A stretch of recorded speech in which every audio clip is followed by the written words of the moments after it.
Hello, everybody. How are you doing? Very good to see you. Very special class today about gratitude and redemption. We're reading here from the Garden of Gratitude. If you guys don't have it, you should get it immediately. It's a fantastic book. Read it every day for yourselves, under the covers, in the shower, whatever you need. So it says here that every person wants to know how to end the exile. So we have the redemption, we have the exile. So the first redemption happened by the redemption of Egypt. The Jewish people came out of Egypt. And that was the first redemption, but it didn't turn out to be the final redemption. So we're not going to have the final redemption very soon here. It's already happening in front of our eyes. And the imminent arrival of Mashiach. And to understand how to fix it, how to bring redemption, we need to learn about, from the Torah, about the first redemption in Egypt. It says here that Torah is neither a history book nor a storybook. Torah means it's an instruction manual for our lives. It means ora'ah, that comes from the word ora'ah in Hebrew, which means instruction. And the Torah instructs us about life, well, how to be Jews, how to be non-Jews, how to be people. Everyone, you can see, the whole world is reading it one way or another. So Torah is very powerful because it's the will of the Creator. We got to put His will down on paper, and now we have His will. That's it, simple as that.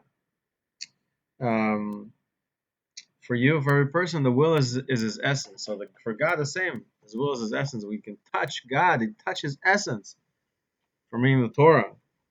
And it says here that really the special thing about redemption of Egypt, so we mention it so many times. We mention it by the Shema, the central prayer in Judaism that says you should remember the freedom from Egypt, redemption from Egypt. And we mention it many, many times, and really Rav Shamash explains and clarifies that really the central thing in our lives that can heal, that can bring the redemption, is gratitude.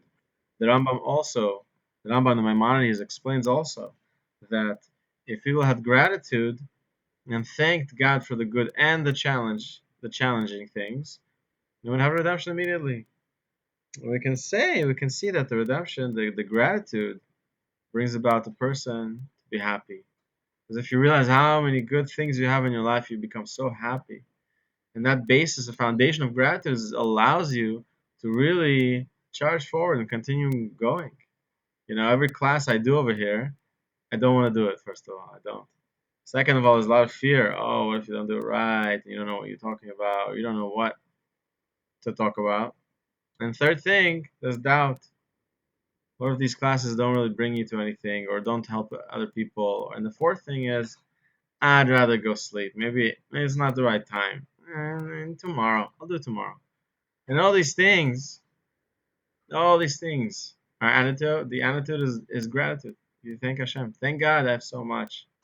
Thank God I can open my mouth and talk to thousands of people online about God, about Torah, and help them to help myself also, to do God's will and help myself to be grateful.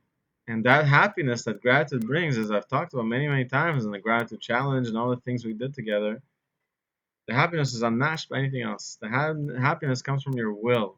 What I discovered recently is you need to have a will to have a relationship with God. Like I said in the last video, if you have a will for that relationship, then you are able to even extend it past, the present. You can say, okay, I want a God for the next 30 seconds. I want him for the next second, 60 seconds, a minute, an hour, the day, whatever you can do, whatever you feel you can do. And that's what Rabbi Nachman lived that way, that every day he saw unsurmountable challenges that he didn't know how to face. And he just said, Hashem, just help me today, help me live today. And he said, I surrender to you, Hashem, all the movements and anything I'm going to do, all my actions, thoughts, and speech for the day, and all the actions, thoughts, and speech for my whole family for the day. And he just surrendered everything. He knew that he's not in control of his life, that Hashem, that God is in control of your life, that God is driving the bus. And with that, we can be thankful because God gives us so much. He gives us our soul. He gives us these books that we can read and learn. And He gives us connection with Hashem Barach. And from the beginning of the redemption, we complained. What happened? Moses came, right? Moses came, and we infuriated God with our complaints. And what happened here was the first time that God went to Moses. I'm sorry, Moses went to Pharaoh, and Pharaoh then said, "Ah, these guys are just faking it. Let's put them, let's give them more work." So already the Jewish people complain, "What have you done, Moses? You came to Pharaoh and you asked you redeem us, and now we're gonna have more work. It doesn't make any sense." And they complained, and the many other things happened also.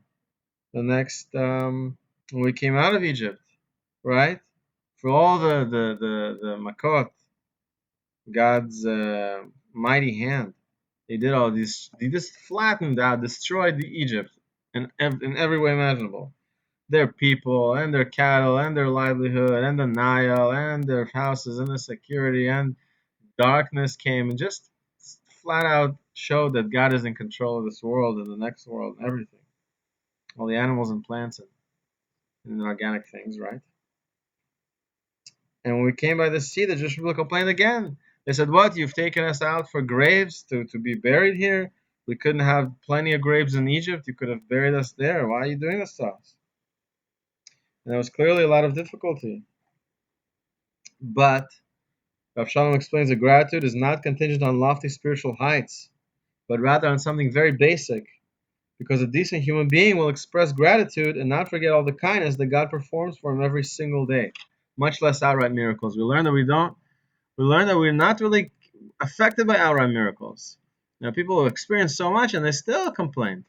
Because gratitude takes a measure of internalizing in your heart.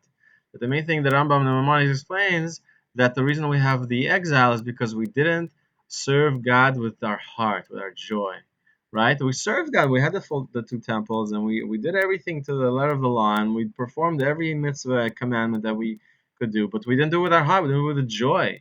So the real amazing thing, amazing challenge nowadays has to do with joy, and a lot of people are coming back to tshuva to Hashem, returning to Hashem in their hearts, and they don't know all the halacha. Look at me, I don't know a lot. I know close to nothing. But that appreciation in your heart, you can internalize in your heart, then you're able to do even the simplest, the smallest things you can do that you know how, you can do with a joy, with that amazing gratitude for Hashem that you know that God gave you the opportunity to do them. That's not because of your own merit, or my skill or talent, or anything at all about me that I was able to do it. It's only because of God's kindness. All my life is God's kindness. It's all God's kindness. I got dressed today. I have clothes. I have clean clothes. I have a house. I can afford my house. I have a wife and family, Baruch Hashem. And I have a place to go for Shabbat. I go to the synagogue over here across the street. And thank God there's nice people there. And thank God no one laughs at me for having a beard, wearing yarmulke, kippah. And thank God we don't live in a place where people stone Jews on the street. Like, just basic things. Basic things. A few centuries ago, you would be shaken from fear on the street. And so you can appreciate. So he explains something very simple. That a person, if you don't want to be an ingrate, you're just a regular basic person. If a friend comes over and gives you a huge amount of food, a meal, tell him thank you. So why not with God? If everything is from God, everything's for a purpose, everything's for the best, then who's giving you the food? It's God. Who's giving you clothes? It's God. Everything you have is from God. And when we're able to have that basic level of gratitude, like I said, even someone who's an atheist, my coworker's an atheist, and he thanks God every day. You can do it. You don't need to believe. You just need to be like gratitude heals you in every way imaginable.